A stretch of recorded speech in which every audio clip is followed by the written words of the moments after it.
E agora vamos olhar para alguns dos nossos direitos num cenário que nem sempre gostamos, que é o cenário de despedimento. Quando e em que situações é que há lugar a uma indemnização? Vamos tentar percebê-lo com a ajuda do advogado João Massano. Bom dia, bem-vindo. Bom dia. Para já, porquê é que esta indemnização ocorre e quais são aqui os parâmetros em que fazem diferir essa mesma indemnização?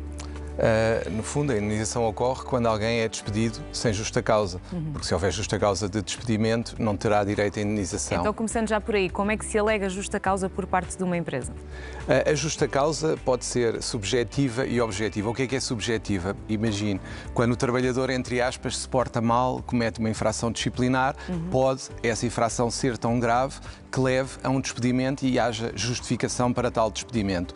Depende depois da apreciação dos tribunais considerarem os factos ou não justa causa de despedimento e pode haver uma série de complicações legais, se quisermos.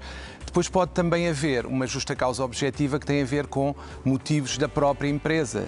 Por exemplo, uma empresa que de repente entra em grave crise financeira tem uma justificação económica para reduzir o número de trabalhadores. Por exemplo, um cenário de reestruturação da própria Um cenário de empresa. reestruturação, imaginemos que com a entrada da inteligência artificial há determinado tipo de trabalho que passa a ser feito pela inteligência artificial e leva à dispensa de trabalhadores. Outro sistema também normal é o outsourcing, que muitas das vezes há empresas que fazem e que acabam com departamentos dentro da própria empresa. Há uma série de situações que podem justificar o despedimento ou coletivo ou por extinção do posto de trabalho. E aí depende do número de trabalhadores envolvidos, porque no fundo a motivação é essencialmente objetiva. O tipo de contrato que temos também faz alterar o tipo de indemnização, isto é, se é um contrato a termo incerto, sem termo, tudo isso pesa?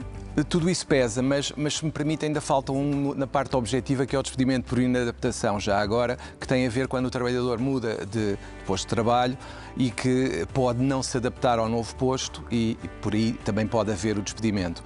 Em relação ao que perguntou quanto ao tipo de contrato, eu diria que, tecnicamente, despedimento terá essencialmente a ver com contratos sem termo, os chamados efetivos do quadro.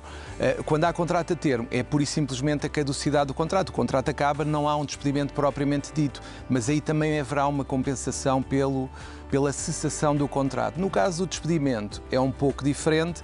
Há, no fundo, uma decisão unilateral do empregador, como dissemos há pouco. Se for uma justa causa, não há indemnização. Se for uma justa causa objetiva, se for por motivos estruturais, aí já poderá haver indemnização. Ou seja, se houver a tal redução da atividade, a tal crise económica, a empresa tem que pagar ao trabalhador e tem que o compensar pela perda do trabalho, no fundo. Percebidos estes fatores, como é que se faz o cálculo da indemnização que cada trabalhador tem a receber? Eu aí diria que depende e que há vários fatores que podem determinar esse cálculo. Aí eu aconselharia a consulta de um advogado, obviamente, mas eu acho que o trabalhador tem que se preocupar essencialmente com duas coisas quando está perante um despedimento. Se for uma infração disciplinar, tem que ver se os factos são ou não suscetíveis de ser justa causa e de poder justificar o despedimento. Se não concordar, o trabalhador não tem que aceitar. Pode ir para tribunal e impugnar.